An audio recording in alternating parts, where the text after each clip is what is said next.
Do you know that a handful of creators on YouTube have reached 10 million subscribers? That's more people than the entire population of New York City for each of them. How does one grow such a huge fan base? I'm Matt Koval, a YouTube strategist and creator, and I'm here to talk about some of the techniques these top channels use to get so popular. So sit back and let's talk creative strategy on YouTube. I'm sure you've seen by now that some of the most creative people in the world show their talents on YouTube. And a lot of them have found success through a creative breakout idea. It's not easy to come up with a hit video series, but there are certain things YouTube's top creators do to get tons of fans. What I'm going to talk about today comes from over a year of studying successful creators and talking to them about what they do. The result of all this research, the 10 Fundamentals, is a framework that can help you in the development of your own video ideas. Whether it's a new idea for your channel or an existing series you've been uploading, run the idea through these 10 to see how you might improve it. Did you notice I keep using the word series? Well, one-off videos are great, but what do you think happens after everyone's seen it? Your views tend to look like this. One huge spike and then back to normal. That's why to have long-term success with your channel, it's important to come up with ideas that are repeatable. And one way to do that is in the form of a show or series, which I use interchangeably. So let's jump in. Just keep in mind one thing. This is not meant to be a checklist or a scorecard. None of these are absolutely necessary, but each can help grow that loyal fan base that comes back again and again. All right, are you ready? Bring an idea to the forefront of your mind and let's start at the beginning. Fundamental number 1, shareability. Will viewers share your videos? Word of mouth is powerful because people are learning about you from the people they trust the most, their friends and family. I think the key thing is to actually make videos that people want to share with their friends, and it is as simple as that. That if you make a video that somebody watches and that's the end of it, well, that's going to get X number of views. But if they go, oh, hold on a second, so-and-so will like this, and they start to send it round, you build up people. So I think just, videos that people want to share. Now, it's easy to say, yes, they're going to share my videos because they'll be awesome. But to really predict if your viewers will share, ask yourself why. Will they relate to it? Is it about a topic or trend that people are currently talking about? Will it make viewers laugh or move them to tears? Is it really useful somehow? It's good to consider all of these questions. Also, try this. Take a look at the last thing you shared on social media. What was it and why did you share it? I love to share videos that I think are frankly amazing, things that you haven't seen before, something new, something fresh, and something exciting, something that you're going to want to share after I do. My old pals Rhett and Link are two very successful creators on YouTube, and when they're brainstorming ideas for a really shareable video, they put each idea through a pretty tough test. They ask themselves, can we summarize what this video is all about in one sentence that is easily understood and also compelling in a way that people will want to share the video? The point is, if you can't summarize it in one sentence, then it's going to take someone longer to explain it when they're trying to share it. You want to create a video that, from a concept standpoint, is easy to share. So before they've even written a script, they try to get into the heads of viewers and figure out why they might share it. What will your audience write when they share your video? Take a few minutes to brainstorm and write those share statements down, because if you can make your videos shareable, it can really help grow your audience. Fundamental number 2, conversation. Are you speaking directly to your audience? YouTube is an incredibly social platform. There's a huge community here, and viewers often see their favorite stars as friends inside the computer.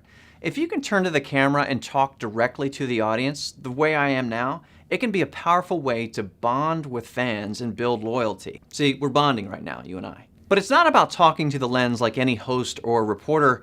It's about talking specifically to your viewers, and maybe sometimes calling a few of them out by name. Even scripted narrative content can be conversational. Just look at some of the biggest scripted successes on YouTube. Lonely Girl 15, The Guild, and the Lizzie Bennett Diaries. Each of these involved fictional characters who talked directly to the audience. The fans knew they were actors reading lines, but they still loved it. How are you? Of course, you don't even have to do that to be conversational. The hit series Convos with My 2-Year-Old ironically isn't conversational at all. The actors don't talk to the camera, but what the creators do is occasionally upload a video like this. Hello Internet, we wanted to answer a bunch of your comments, questions. There's been thousands of them, hundreds even. So even just making videos like that every once in a while is a great way to connect with your audience. However you want to do it, being conversational can help build that bond between you and your fans. A question for you, what creators have you seen who are really good at being conversational? How might you do the same in your own videos? Fundamental number 3, interactivity. Is there a way to involve the audience in your videos? One of the cool things about making stuff on YouTube is that you can get the audience to participate. You can do this in a lot of different ways, from answering fan questions to featuring their video submissions and yours. You can also ask them for ideas on what you should make next. Look at the comments, look at the likes and dislikes. It's a good idea to listen to your audience and take into consideration what they want to see. Being interactive shows them that you're willing to involve them creatively, and this also helps to build loyalty. You may have seen Epic Rap Battles of History, a hugely popular series where they take 2 historical figures and have them battle it out. It's colorful, it's funny, and it'll get your feet tapping to the beat. But one of the coolest parts about each episode is that they're interactive at the end of every episode. Make the whole world move. You play community theater. I gained your same fate from home on a blown out speaker. Oh yes, I've heard that EP and see I transcribed it here. Tell me, what comes after the 68th measure of diarrhea? And what kind of drugs does it take to enjoy this? I've no idea. I've seen more complexity in a couch from IKEA. You go piano to forte-issimo. That means soft to very, very loud. Cause I'm guessing that you didn't know. Why don't you put down your cue bass and pick up a real ball? I rocked harder than you when I was 5 years old. Whole war. Holster. You decide. Who won, who's next, you decide. With every episode, they ask their audience not only for their opinion of who won, but also who they should make a video about next. And when they make a new episode based on an idea from a viewer, they give that person a shout out. Engaging people or like actually featuring their names in episodes like I do at the end of Fact Surgery, it's empowering. It makes them feel like they helped make the decision. They helped make the video. They were influential, which is really important because they become part of the process, part of the channel. So, what ways can you be interactive? Write down a few ways that your channel or series could involve the audience. It can be a lot of fun for your viewers and good for your channel. Fundamental number 4, consistency. Are there strong, recurring elements to your idea? Talk to any top YouTubers, and one of the first things they'll tell you is that consistency is critical to a channel's success. But consistency means different things depending on who you ask. Some say it's all about consistency of schedule, that you gotta release your videos on specific days of the week. This works because, like traditional TV shows, you're tapping into the rhythm of people's lives. Every Saturday, it says it on my banner. New recipes every Saturday. This is a great way to engage my audience knowing that I have content coming every Saturday. It creates a sense of expectation and anticipation. For example, it's Thursday night and I'm excited for tomorrow. You know why? Because I know that you upload your awesome videos every Friday. Other creators will tell you consistency is all about having the same personality or face of the channel. The videos may change, but the same person or people are in them every time. There are also consistent formats, which are basically clearly packaged shows. Equals 3, Man vs. Pin, Good Mythical Morning. These are all formats that are consistent from episode to episode. Each also have a consistent opening sequence, consistent segments within the show, consistent branding, and consistent taglines. My name is Robbie Motz and I approve this message. Lastly, there's consistency of voice. Now, I'm not talking about literal voice, but a tone or theme to the channel that never changes. Vice News is a good example of this. Their documentaries are always raw and real. I always know when I'm watching a video from Vice News. So, what are the ways your series idea will be consistent from video to video? Fundamental number 5, targeting. Is there a clearly defined audience? Usually when you first make a video, you want as many people as possible in the world to see it, right? But on YouTube, creators have seen that it's often more effective to target certain groups or communities, people who are passionate about who they are or what they do. This could be a large group such as moms or a small niche such as toy collectors. Here are a few ways you can target your audience. The first is from the channel level.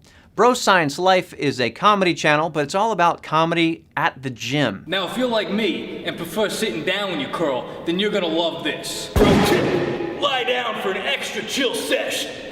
This entire channel targets people who work out a lot, an audience that really doesn't have its own comedy show. And the creator behind this is doing quite well reaching that niche audience. A second way to target is from the series level. I mentioned the Guild earlier. Can you guess what community that series was targeting? You might say computer gamers, or specifically those who play World of Warcraft. That's a very passionate community, and back when the Guild first came out, there really weren't many shows for them to watch. The last way to target is on the individual video level. Here's a good example of this: How to Piss Off New Yorkers in 36 Seconds. Notice how even the title is targeted. So, channel level, series level, video level. However you want to target. Creators have found that the more you can say about your intended audience, the more traction you can get with an idea. When dealing with, say, brands or other YouTubers who you want to collaborate with, it's good to be able to let them know who your audience are and for you to know as well so that you can cater to them. All right, a couple questions for you. What are communities you'd be interested in reaching with your videos? Is there an underserved audience out there that you could tap into? Fundamental number 6, sustainability. If the audience loves it, can you make more of it? Growing and maintaining a successful YouTube channel can take time. Some of our top creators have been uploading videos for 300 weeks without stopping. That may not be for you or for me, and that's okay. But it's helpful if you brainstorm ideas that make sense on a practical level. Ask yourself, do you have the resources to sustain the idea over time? Do you have the budget, the actors, the crew, the location, and most importantly, the personal energy? Creator Jack Douglas has become really good at making sustainable yet still entertaining videos. One example is his series, Your Grammar Sucks, where he reads horrible YouTube comments back to the camera. This kid is going places. Not collage, but places. He's back. Your face is like Angelina Golly. This give me think how short life is. LOL. He drunks one beer and he is drunk. What a rubbish. Yo, what's up? Let's have lunch. Jack shoots the show in front of a green screen, and since that's fairly easy to do, he's able to crank these videos out on a regular basis. And his sustainability is a large part of how he's picked up over 1.5 million subscribers. The Fine Brothers are another great example of sustainability. They started making YouTube videos back in 2006, and their channel is still one of the most popular today. They'll tell you they've survived this way. If we can't shoot at least 3 episodes in one day, we move on to the next idea. They're talking about block shooting here, the practice of recording several videos all at once that you can release over time. It's definitely something to think about. If you want to be sustainable, think about how you can make lighter, less time-consuming videos. Or find ways to get more mileage out of your productions, like shooting more episodes at once or getting behind-the-scenes footage. Now look, you can of course make stuff with higher production value, but it's a good idea to also have a second, easier-to-make series to keep your fans engaged. All right, question time. What's the toughest part for you in creating a sustainable series, and what are ways you could make it easier on yourself? Fundamental number 7, discoverability. Will your videos get found through search or related videos? This fundamental is all about seeing what you can do to help your videos get surfaced in either search results or related videos. Related videos are the ones that pop up on the right side of the watch page and also at the very end of a video. There are typically 2 types of things people search for on YouTube: trending topics or evergreen topics. Let's look at both. Trending topics would include stuff like elections, holidays, the Olympics, big news stories, sporting events. The videos for us that tend to do a better job at getting new viewers in the channel is stuff related to big pop culture events. If you can piggyback on hot topics by addressing them in your videos, you can tap into the rush of people looking for those subjects. Evergreen topics, like evergreen trees, thrive all year round. They're often how-to videos like how to tie a tie.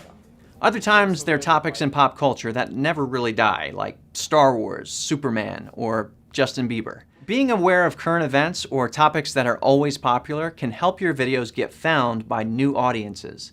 And this can lead to extra views and new subscribers. You want to know a cool trick? Type in a single letter or word into YouTube's search box, and you can see what the top searches are. So right now, it looks like if you type in D here, dubstep is first, then Drake. You can also type in how-to and see which are the most searched tutorials. One other tip, if you want your videos to be discoverable, be sure to become an optimization expert. Know how to write effective titles, tags, and video descriptions. For more on that, check out the Creator Academy lessons on how to get discovered and optimize your videos.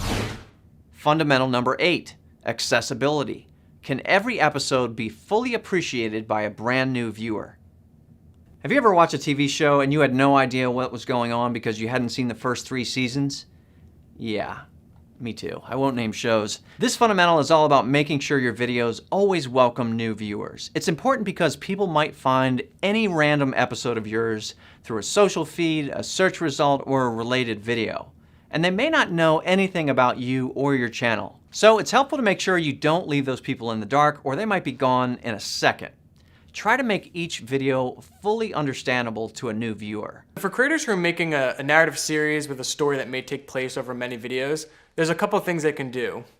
They can consider including a montage that helps the viewer get up to speed on what's happening in the series or that episode. They can also make it easy for viewers to get to episode 1 by using annotations or links in the description that link back to that video. So, accessibility. Will each episode be understood and appreciated by new viewers? Yes or no? Fundamental number 9, collaboration. Is there room in your idea to feature other YouTube creators? One of the fastest ways to grow subscribers on YouTube is to collaborate with other creators who have their own fans. We're talking about having them on as a guest in your videos or vice versa. Collabs work because when the other person promotes the video, you get seen by a whole other loyal audience that already understands YouTube, how to subscribe, like, and comment on videos. If this other audience likes you, they might subscribe to you too.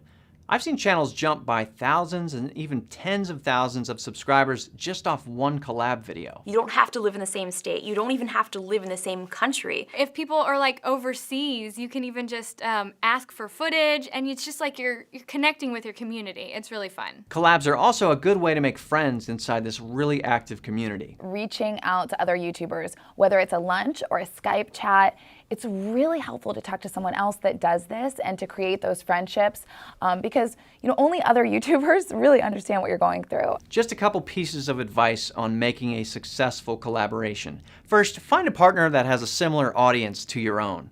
If you make baking tutorials, it may not make sense to collab with a video gamer. Or, hey, maybe it does. But think about the audience carefully because the whole point is to get that crossover of fans who will love your stuff too. Often if you're working with someone else who's known for a particular type of content, that's what that audience wants. So if you're not delivering that same type of content, you may see no benefit from the collaboration. Secondly, remember to make your collaborator proud of their role in your video. That's what will get them to promote. So feature them prominently and in a positive light. If they're proud of the finished product, they are much more likely to spread the word. Collaboration, a great way to introduce yourself to a bunch of new viewers all at once. Fundamental number 10, inspiration. Is this idea coming from a place of genuine interest?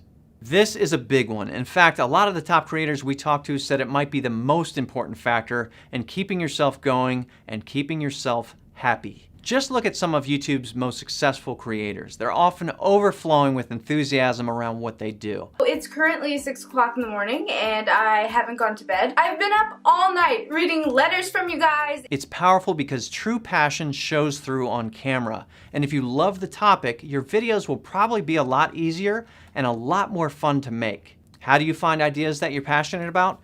Look at your favorite hobbies, sports, TV shows, and blogs. Consider brainstorming ideas that are well within what you love and what you love to talk about. If you're gonna come up with something that you think people want, but you're not gonna wanna do it after a couple of weeks, then that's not a good idea for you. I mean, it has to be a good idea for you first, and then a good idea for an audience second.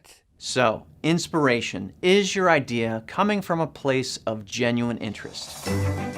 There you have it, folks, the 10 fundamentals of a creative strategy on YouTube pulled directly from our top creators.